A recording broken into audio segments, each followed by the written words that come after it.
Hey, so I've got merch now. If you're interested in the Killful Dinosaur shirt or hoodie or long sleeve, check out the top link in the description below. Thank you and enjoy the video.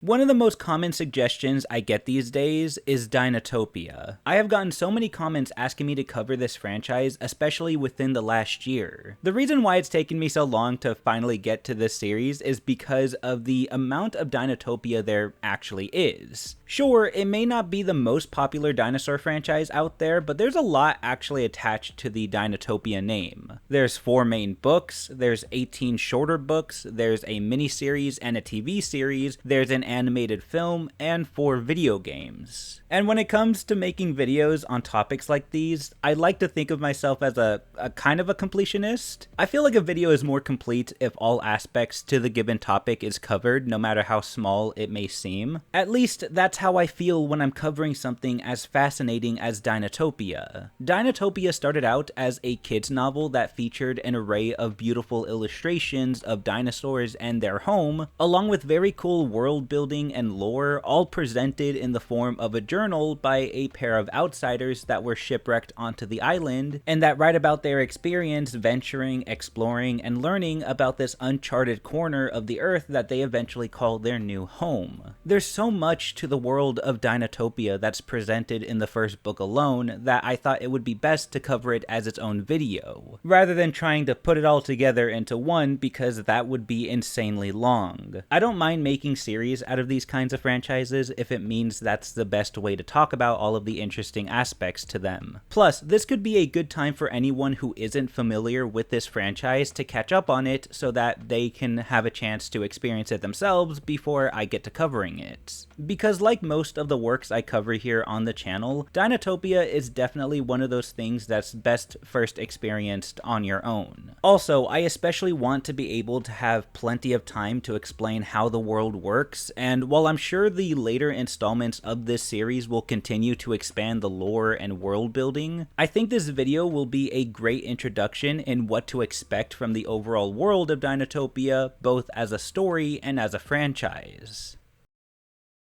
But as always, I want to give a little background on the author, especially to someone like James Gurney. Gurney, born June 14th, 1958, is a very interesting man. All the way back to when he was a kid, he was very fond of dinosaurs. Based on some interviews that I read about him, he recalls a time when he was around 10 or 11 when his parents had taken him to a science exhibit that featured an Allosaurus skeleton. A sight that would naturally be wondrous and cool to any, normal child. But dinosaurs were a fraction of Gurney's overall interests. As a kid, he also loved marveling over art and illustrations made by Golden Age artists, and he would sneak off during the late nights to read older issues of National Geographic to read up on the discoveries of lost empires and cities. In high school, he'd attempt to start his art career as a freelance illustrator, but when the time came for him to go to college, he decided to prioritize his other subjects of interest, which included paleontology, archaeology, history, and so on. His love of exploration and discovery would lead him to major in archaeology at UC Berkeley in California, and following that, he would also attempt to go to school for art by going to the Art Center of Design in Pasadena for a couple of semesters. But according to an interview he did with Pentalic, he ended up not completing his schooling for art because at the time, his then fiancée was trying to do the same thing, and since he already had a college degree, that being in archaeology, he decided to let her schooling be the priority, and in the meantime, he would find work to help pay the bills. This came in the form of freelance work, where he would contact several movie animation studios like Disney, Hanna-Barbera, and Don Bluth to find any kind of work with them, to no avail. Luckily, there was one studio that wanted to hire him, that being Ralph Bakshi Productions, an alternative and independent film production studio that's best known for their more adult-oriented animation projects, like their then upcoming sword and sorcery film Fire and Ice, which was the movie Gurney was hired to work on as a painter. At the time, Gurney would consider himself to be an okay drawer, but never really painted before. Using the tips and tricks he learned in his couple of semesters in art school, along with his own self-taught knowledge of art, Gurney would be successful in creating a grand total of about 600 paintings made for the movie in a little over a year. In his words, it was like art school under a shotgun with a paycheck. I had to produce about 600 paintings in a little over a year at the rate of about 11 per week. It was a much better education than I would have gotten in art school. The co-producer for the movie was an American artist named Frank Frazetta, who was well known for his fantasy and science fiction art pieces, which was the style he wanted for this movie. Frazetta oversaw a lot of the art aspect of this movie, and Gurney would consult him on whatever pieces he would finish up. As you can probably already expect, working with Frazetta meant working with his style. So he would get annoyed at Gurney for seeking inspiration from other artists when the goal of the film was to essentially match Frazetta's style. But overall, Gurney seems to remain pretty positive about the experience on his blog site, which is where he talks about it in more detail. He had a great time working in a movie studio with other artists that shared that common interest with him, and he also said that Ralph Bakshi was fun to be around. His blog is filled with all kinds of information and stories about his normal day-to-day life as an artist, so if you're interested in seeing more about Gurney and his stories, I'll leave a link to it in the description down below for you guys. He goes on to explain on one of his blog posts that Frazetta would expose him to the world of science fiction and fantasy, and he also exposed him to a possible career path in making cover art for science fiction and fantasy novels. Despite the struggles, it's clear his time working on this seemingly random animated movie would be a crucial experience for Gurney to have as an artist, because despite the movie not doing too well in the box office, Gurney's career as an artist would be a fruitful one. It would even land him his dream job working for National Geographic, where his job was to recreate realistic scenes of newly discovered lost cities and empires in art form, which were to be displayed in the magazine. This was an amazing opportunity for Gurney because it meant he got to travel to these places to work on location and work closely with archaeologists and paleontologists to get a good idea of what life was like in the past. He was sent to places like Rome, Athens, Jerusalem, and so on. During one of his visits, more specifically his visit to explore the Etruscan ruins near Rome, he recalls one of the highlights being the time he spent with archaeologist Rick Bronson, who he compared to Indiana Jones. During the nights, they'd sit around the campfire and talk about their shared love of lost cities and empires and their dreams to one day discover a lost city like Machu Picchu or Troy. In a way, for Gurney at least, this dream would come true, as this would be the precursor, the inspiration, of a lost city that he would create himself. A city that would become known as Waterfall City.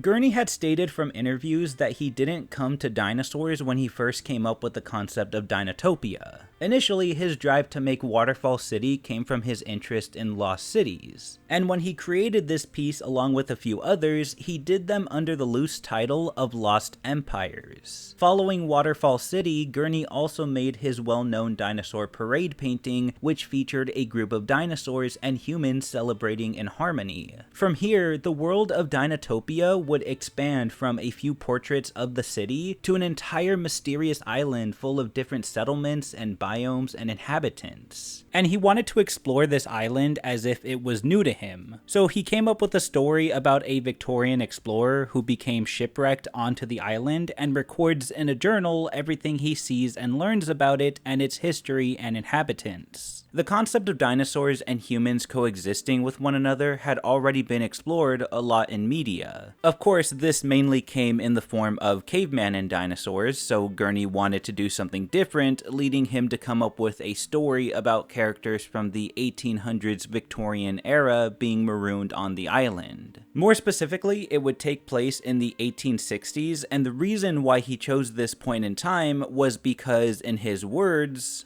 "So I invented a character named Arthur Denison, a Victorian explorer who had a lot of skills as an artist and a scientist. And I set the story in 1860 because I wanted to choose a time when a lot of the world was still unexplored, and it seemed possible that there might be a place like Dinotopia still existing."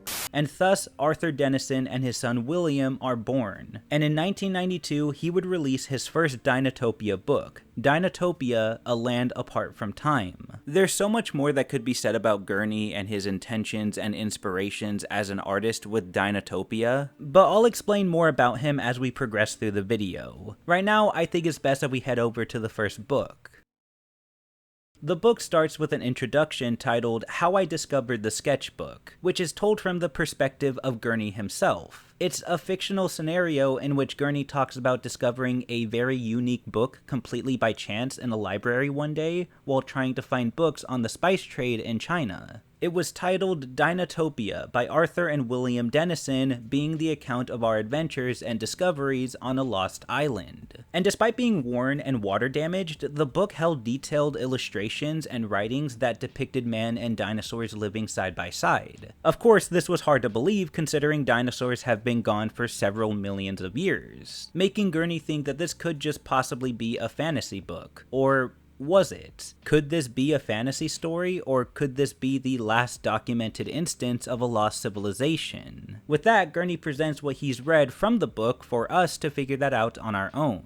So before we get started, I just do want to mention, this whole story is more of a journal, where the entries are written based on what our main characters see and learn about the island, and because it's told through their perspective as outsiders, these entries partly tell a story of how they progress in their relations with the inhabitants and becoming conditioned to the island as their new home. That being said, Dinotopia is not written like a traditional story, where it's completely focused on our characters and their attempts to survive or make it off the island to get back home, and in the process there's this main conflict that serves as an obstacle for them to overcome. That's not to say there aren't conflicts at all. There are plenty of conflicts and obstacles in the story, but it's not treated as this huge storytelling spectacle, but rather it's treated as a normal part of life on Dinotopia, as everything else in the story is told as well. Along with that, as we progress through the story, you'll see that a large focus of it is directed at the wildlife, the cities, the culture, and the relationships of the inhabitants, both big and small. From even the plant life of Dinotopia to the largest dinosaurs, the book goes through so much in less than 200 pages. But from the perspective of Arthur and William, everything began on November 10th, 1862, when a typhoon had struck their schooner, taking the ship and everybody on it down into the ocean, all except for them. Arthur is a naturalist from Boston who wanted to take his 12-year-old son on a voyage, not for the sake of science or business necessarily, at least not in this case, but rather to get his mind off of the recent death of his mother. Upon being shipwrecked, the two ended up being saved by a pair of dolphins who take them to the shores of a mysterious and unknown island. They venture into the jungle to set up camp and find food, and in the process of doing so, a small dinosaur comes across their base, a Protoceratops to be more specific. However, in Arthur's eyes, he at first had no idea what this creature was and didn't know if it was dangerous. So he does the normal thing and grabs his son and steps away from the creature while trying to shoo it away, and I'm just kidding, he grabs a nearby rock and literally chucks it at the dinosaur's leg, who lets out a loud cry. Okay, I know that grabbing the nearest weapon to use on a possible threat is a very human reaction, but I really just can't help myself. I just find something really funny in the fact that Arthur's first response to seeing a dinosaur was to throw a rock at it. Maybe it's because I'm personally used to seeing something like a Protoceratops depicted as a pretty harmless creature in other media, so seeing that someone views it as a possible threat, at least enough to throw a rock at it, is just kind of funny to me. That, and I won't lie, my humor is pretty broken. Anyways, the cry ends up attracting a bunch of other much larger dinosaurs, but luckily for Arthur and William, these dinosaurs are soothed and calmed by a girl who appears behind the largest one. The girl, whose name is Sylvia, tends to the injured Protoceratops. Once they finish up with that, she leads them away from the area and to a ranch where, to the surprise of Arthur, the dinosaurs are able to roam free. It's honestly interesting to hear about this culture shock that Arthur and his son are facing right now, finding it weird that these animals that almost attacked them earlier are able to roam wherever they want on this ranch. First off, this ranch is not meant to house dinosaurs as livestock or anything like that. Rather, it houses them as residents and patients and workers because on this ranch is a hatchery, where pregnant dinosaurs go to lay their eggs and incubate them so that they hatch under the proper treatment.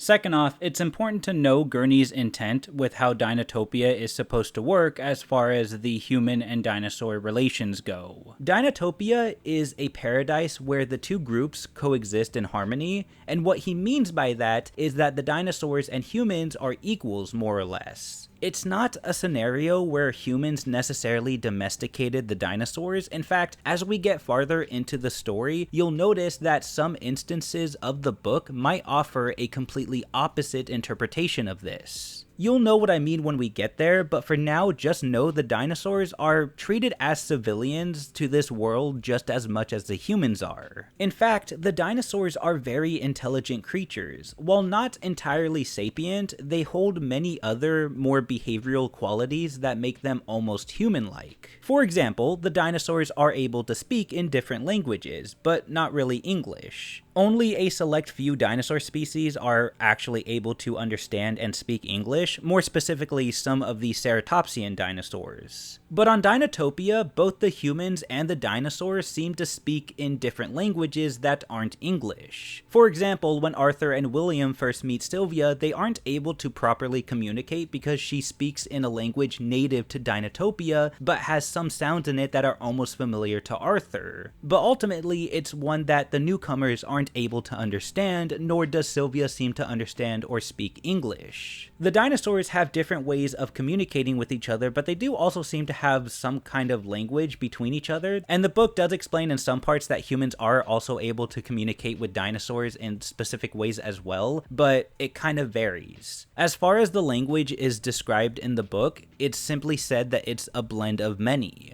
Going back to the story, Sylvia leads Arthur and William to her house, where her parents, Giorgio and Maria Romano, welcome them in with food, shelter, and a bed, which in Dinotopia are traditionally made to be round, almost as if it were made to look similar to that of a nest. They spend the night at this place, and the following day they meet a man named Alec Orchardwine, who was able to communicate with Arthur and William better through his, what the book describes, archaic form of English. Through Orchardwine, Arthur learns a bit about the island's history. He learns that the island goes by the formal name of Dinotopia, and that the human inhabitants are descended from people who were shipwrecked here from what I'm assuming was many generations ago. Since we're on the topic of the name, Dinotopia wasn't actually the first idea for the island. After Gurney had made a few pieces for his Lost Empire series, he wanted to connect them geographically, so he put them all together on an island that he wanted a name for. Gurney had gone through several different names, including Panmundia,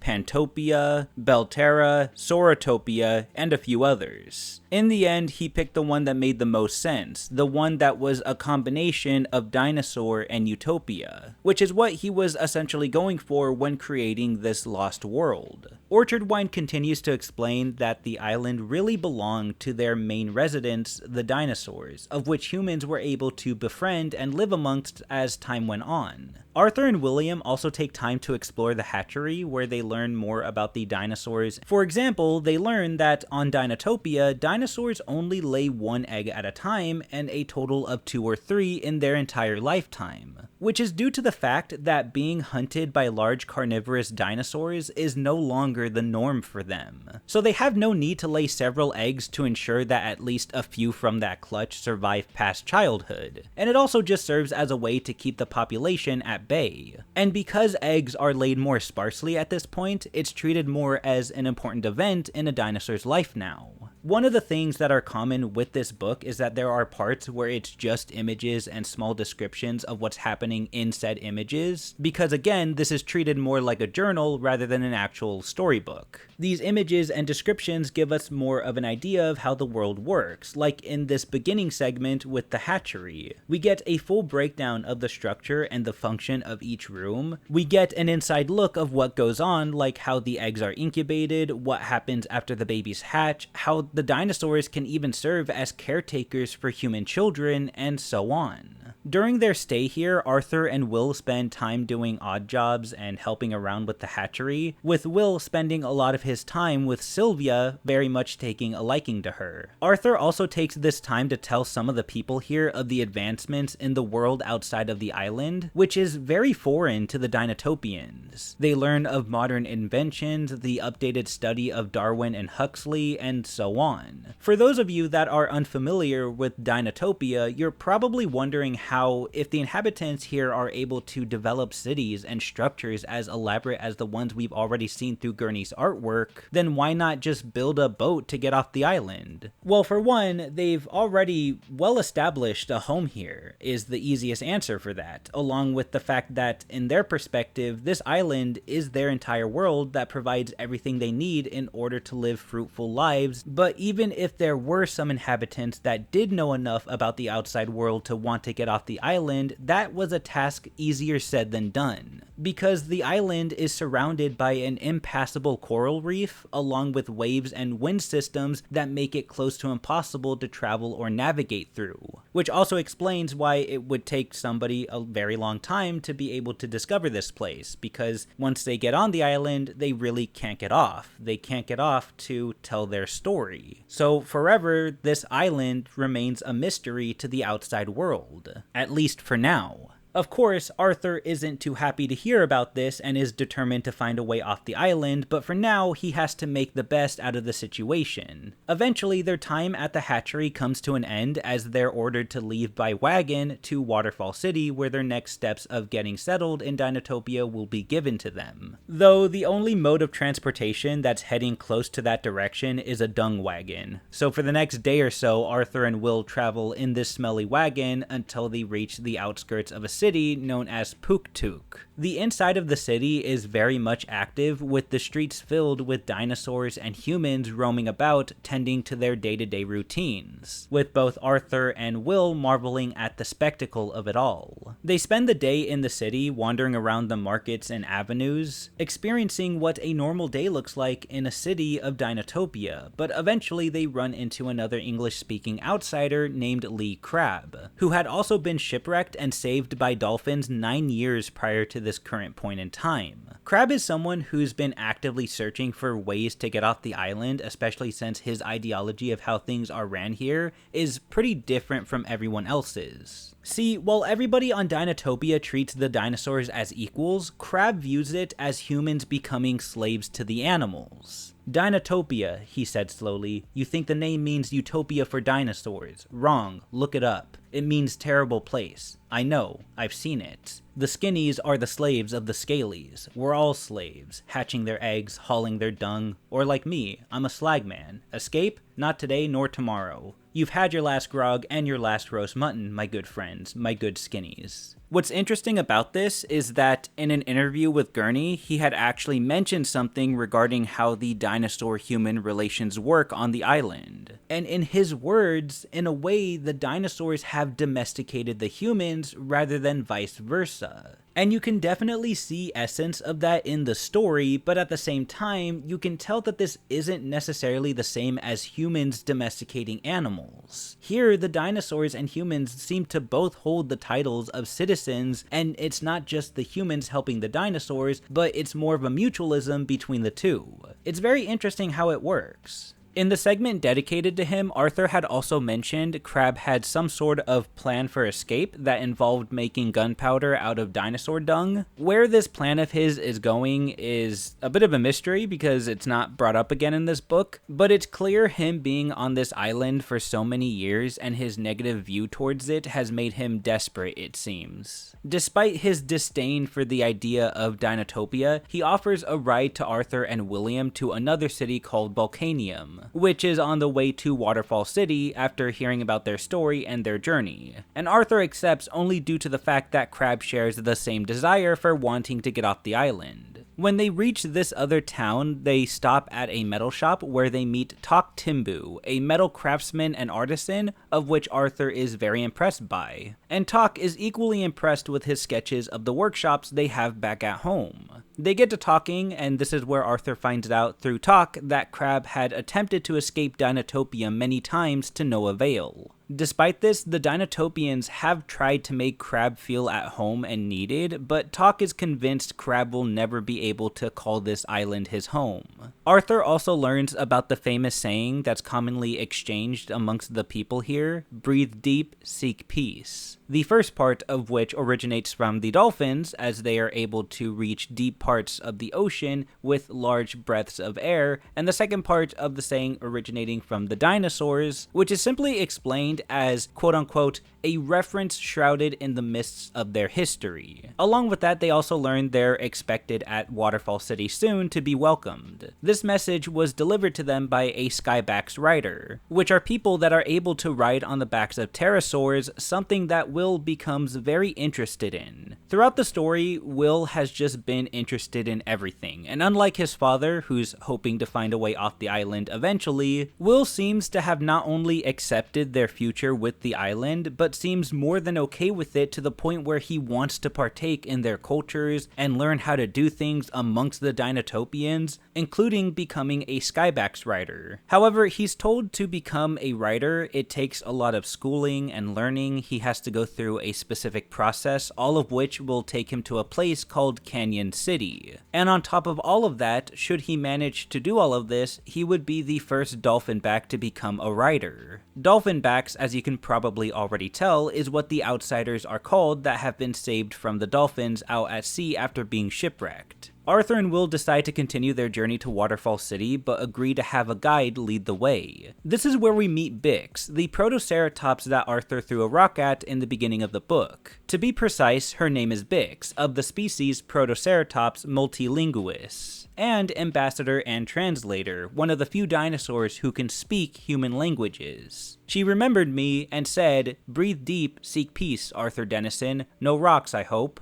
Evidently, she has a sense of humor. I very much like that interaction. It was a very funny way to properly introduce Bix, who doesn't seem to have any ill will towards the two outsiders, and is more than happy to be their guide. On their way to Waterfall City, they come across some settlements, meet new kinds of dinosaurs, get into a little bit of trouble, but through it all, they finally make it to the city. Here, they register their names onto a scroll, which are used over books, as the dinosaurs hate trying to turn the pages with their claws. And they're advised by Bix to begin their formal studies to learn about the island and how to find out how they can contribute towards it. Arthur meets with a dinosaur named Malik, who is a timekeeper, who tells him about how time works on Dinotopia, whereas outsiders from the West are used to telling time in a straight line, past, present, and future, and those in the East that believe it moves in a circle of birth, death, and rebirth. Dinotopians see truth in both concepts and use elements of both, which comes in the form of a spiral or helix, which is how they form their passage of time, and the way they tell their time is not by units or numbers, but rather they tell time by conditions of the environments around them. Time for the Kentrosaurus to hatch, time to plant the millet, time for the magnolia buds to open. Professor Dennison, I'm afraid you persist in thinking of time as numbers. You think of meaningless units of time, weeks, hours, minutes, based on what? Movements of faraway planets? Of what use to us is that? Why not pay attention to the precise 30-year life cycle of the bamboo, Guadra trini,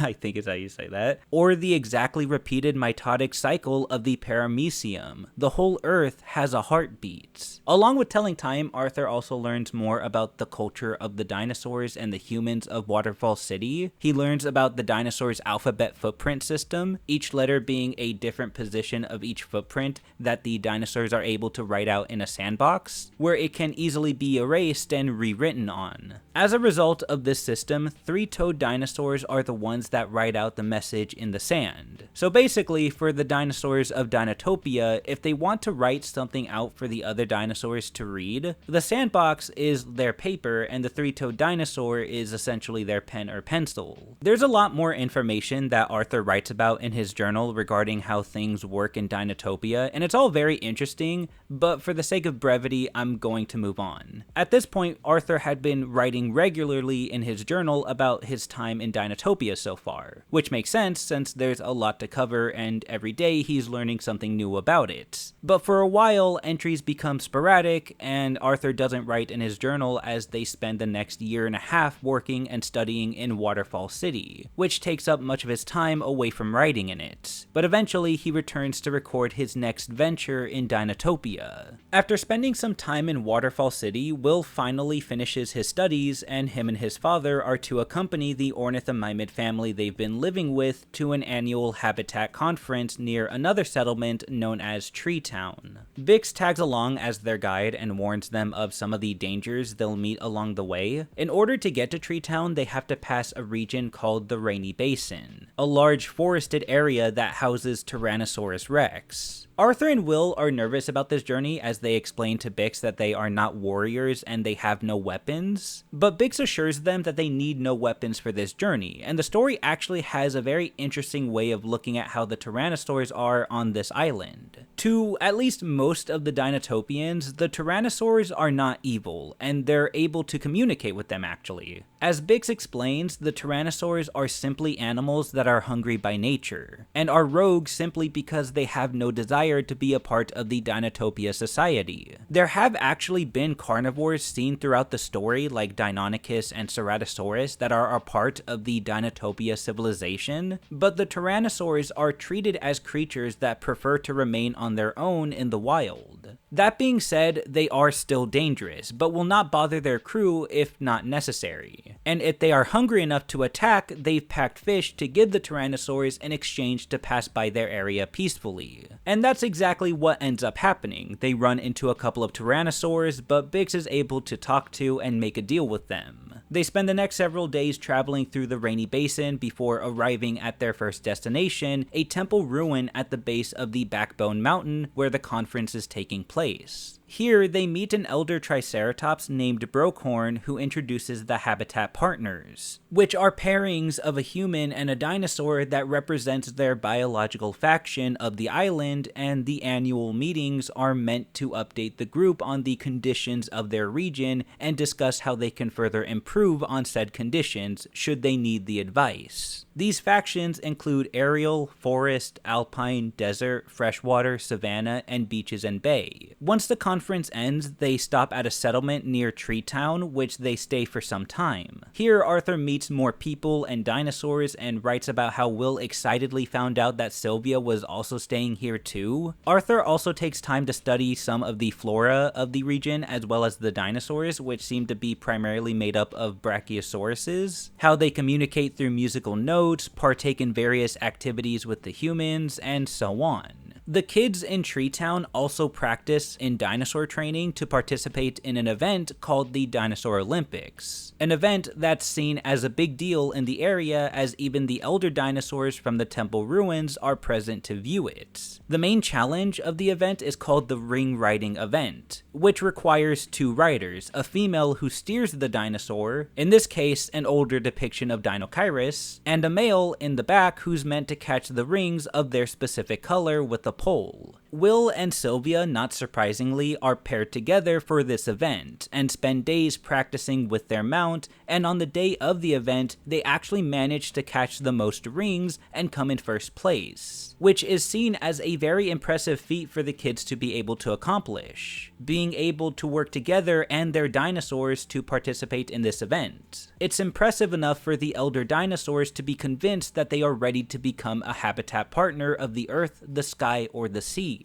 And as you'd already expect, both Will and Sylvia pick the sky. From here, it's finally off to Canyon City, where the two will begin their long line of schooling and ways of becoming a Skybax rider. So I've talked a lot about the story, but looking at the beautiful artwork done for Canyon City, it makes me want to talk about the real star of the show here, the illustrations made for the book. Gurney has a lot of tricks and techniques to help him get down the most realistic elements in a painting. For example, his work on the various landscapes and waterfalls are done so well through his years of also being a plein air artist, which means he paints outdoors to capture the scenario on location, which is something he did a lot of during his trips he was sent on in his time working for National Geographic. Being a plein air artist means Gurney is able to see how everything works in the real world, including the form, the color, the lighting of whatever he's painting, whether it's of natural rocks of the Grand Canyon or the waterfalls of Niagara Falls, both of which would be incorporated greatly in his Dinotopia book, which further gives it a sense of realism. Then we have the dinosaurs. First off, I absolutely love Gurney's mentality when it comes to his take on dinosaurs.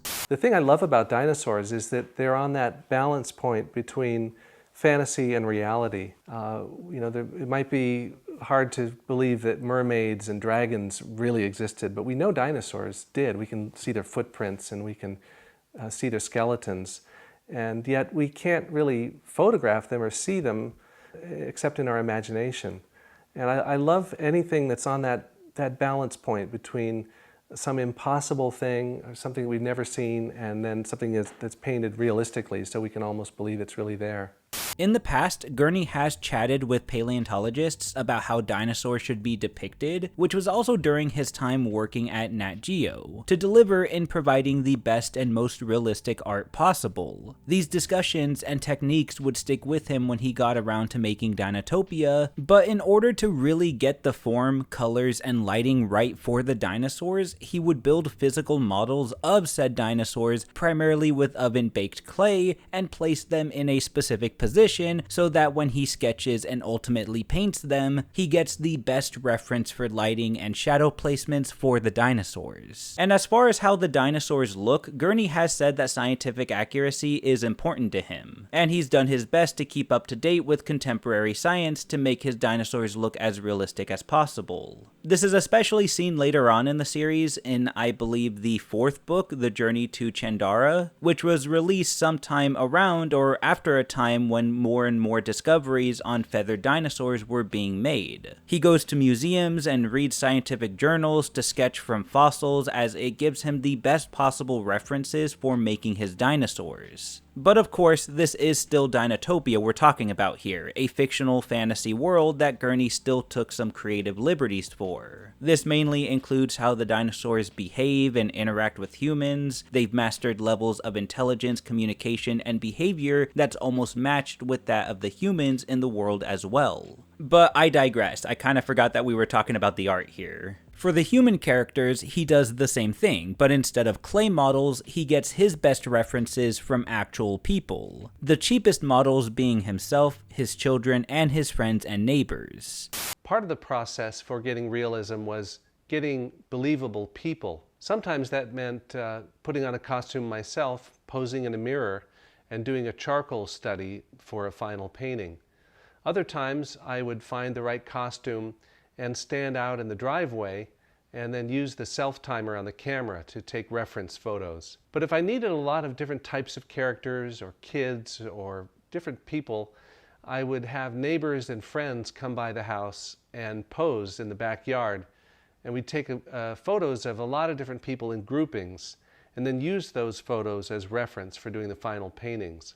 Okay, I'm done rambling about the art, at least for now. There's definitely more to Gurney's methods and tricks to his art, but I'll talk more about them later. Moving back to the story, Will learns a lot about the pterosaurs and the rules to becoming a Skybacks rider. One of the things he learns is that the Skybacks can fly pretty much anywhere on the island except beyond an area called the Sentinels, which is a mysterious canyon that no one has ventured through in a very long time, and is a place that the dinosaurs choose not to talk about, so out of respect for them, the humans don't bring much attention to it. However, Arthur is interested in the secrets of the canyon, especially after hearing it could hold answers to a place known as the World Beneath.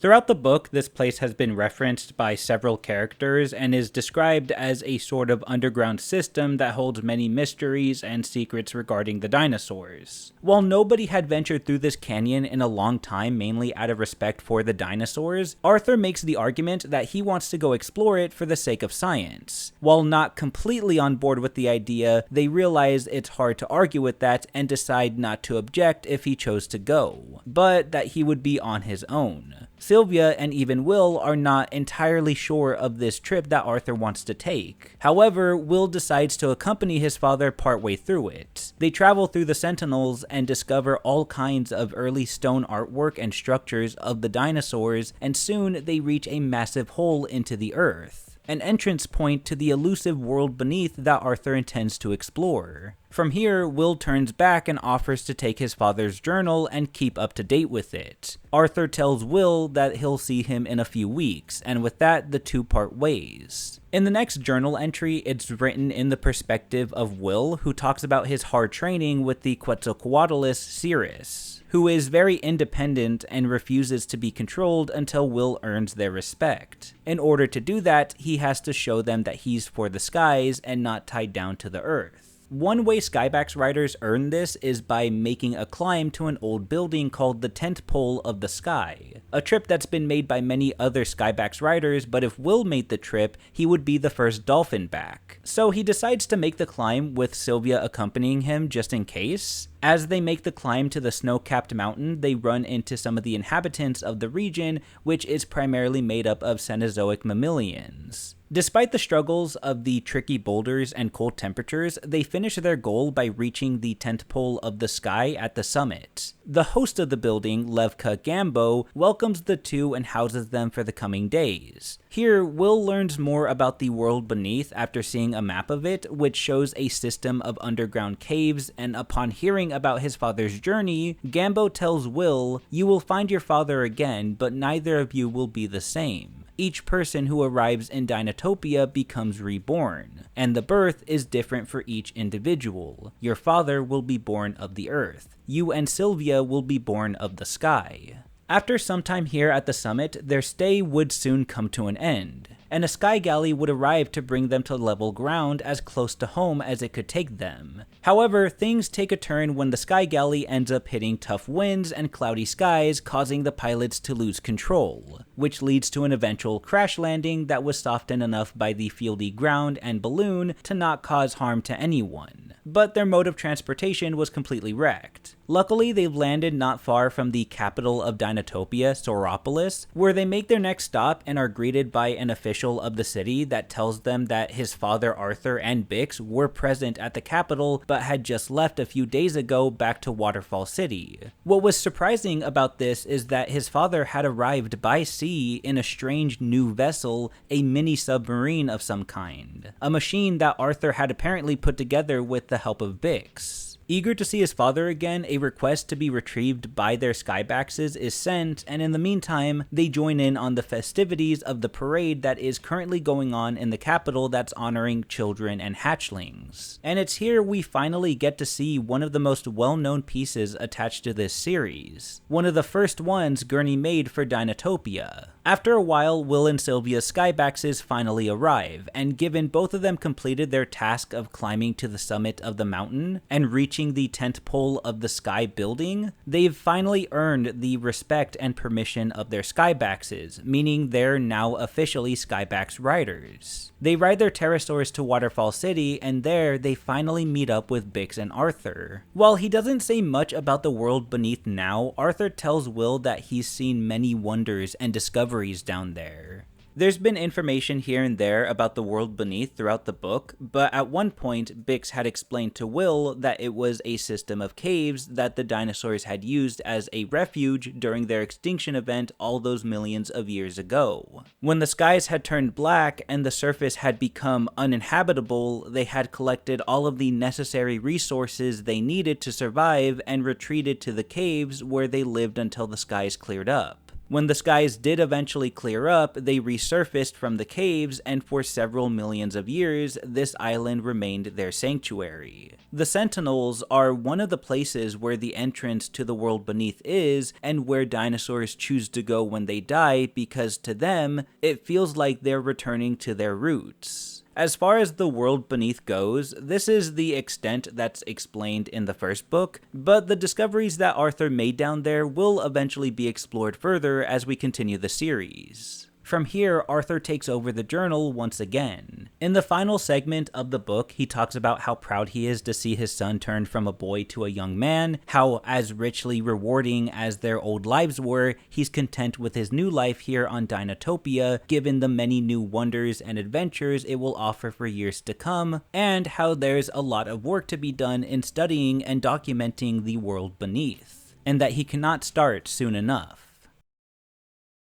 Dinotopia is a very unique story to me for many different reasons. Gurney has stated in the past that he believes all books should have a shallow end and a deep end to them. A shallow end that has all of the adventure and excitement of a story that a kid could enjoy, and a deep end for the adults to be able to enjoy all of the same things the kids enjoy, but also for the more complex and mature elements of the story. And Dinotopia has both of those ends to it, and it shows by how the dinosaurs are depicted. In the 20th edition book, the one I have, it was mentioned in the beginning that Gurney had to work around the kind of dinosaurs he grew up on, which were outdated, sluggish, monster movie kind of dinosaurs, and instead he acknowledged the fact that at the time he was working on this book, the view of dinosaurs had already been changed for years. And he used that to create what he would consider to be a warmer, fuzzier side of dinosaurs. One that could be appreciated by both kids and adults alike. That being said, I do have a bit of a confession to make. Reading this book and looking at all of the images in it, it has a certain familiarity to it that I couldn't figure out at first. Then it hit me. Dinotopia, I'm pretty sure, was one of the books that my elementary school library had. And when I was a kid, I was glued to this section of the library, the dinosaur section. And I'm sure that Dinotopia was a part of that section, but I always ignored it because I don't even know why, really. Maybe at the time I wasn't looking for fantasy, or maybe I just didn't understand what the book was trying to offer. Unfortunately, my opportunity to experience this book was wasted due to my childlike ignorance. But I'm really glad that you guys bugged me enough in the comments about it, because I really did enjoy this story, and overall it just really makes me happy to have this channel. I know this is going to kind of derail, but I do kind of want to just point this out. At the end of the day, I'm doing what everyone else is doing on this platform, making videos, growing my channel, earning money from the videos. But making this a part of my life has really given me the time to finally check out all of these works that I wasn't able to properly check out as a kid. And I don't know if I say it enough or not, but thank you guys so much for that, because you do make this possible. Listen, I know this was kind of random, but I couldn't help myself. I seriously appreciate having this outlet to experience all of these different dinosaur movies and literature and games and whatnot. But enough about me. Going back to Dinotopia, this book would become very influential. On top of spawning all of these sequels and tie-in books and show adaptations and video games, it would also go on to have its own exhibits in several different museums, both for art and natural history, including the Smithsonian National Museum of Natural History, the New Hampshire Institute of Art, the Norman Rockwell Museum, the Stanford Museum and Nature Center, and many, many more. The first book also sold over 2 million copies, earned itself a couple of award nominations, and won the Hugo Award for Best Original Artwork. And on top of all of this, it remains as many people's favorite dinosaur book and even favorite book in general. And rightfully so. Gurney himself has stated that he's lost himself in the scenes of his paintings that he would work on for Dinotopia because he was just that immersed into his own imagination. Which really just goes to show that kid side to him that everyone pretty much has. Gurney's is just more whimsical, it seems. So I want to cap this video off with the end segment written by James Gurney from the 20th year anniversary edition book that I really liked. This segment states, "When the book was published, I was excited to learn that it had a similar effect on some of its readers. One girl told me that when she read the book, she was careful to not lean too far forward, for fear that she would fall headlong into the pages and never return. Another girl wrote to me and said, 'My brother and I had an argument. Can you settle it? He said Dinotopia is made up. I say it is real. Please tell us who is right, and don't lie.' It's a hard question to answer. On one level, the brother is right, because as I've shown, the book came into existence from an arrangement of pencil and paint. But at a much deeper level, the sister was right too. The key to inventing Dinotopia was believing that it already existed beyond the confines of my own mind. Even if I couldn't tell her the latitude and longitude, I believed it was out there somewhere beyond the reach of my senses. To engage readers with that reality, I had to pay attention to the spaces between the paintings, the moments posed across the page turn, which each reader conjures afresh. And with this, all I have to say is that it just makes me look forward to reading the rest of the books in the series. That's all I have to say for now. Thank you all so much for watching, and please, Have a nice day.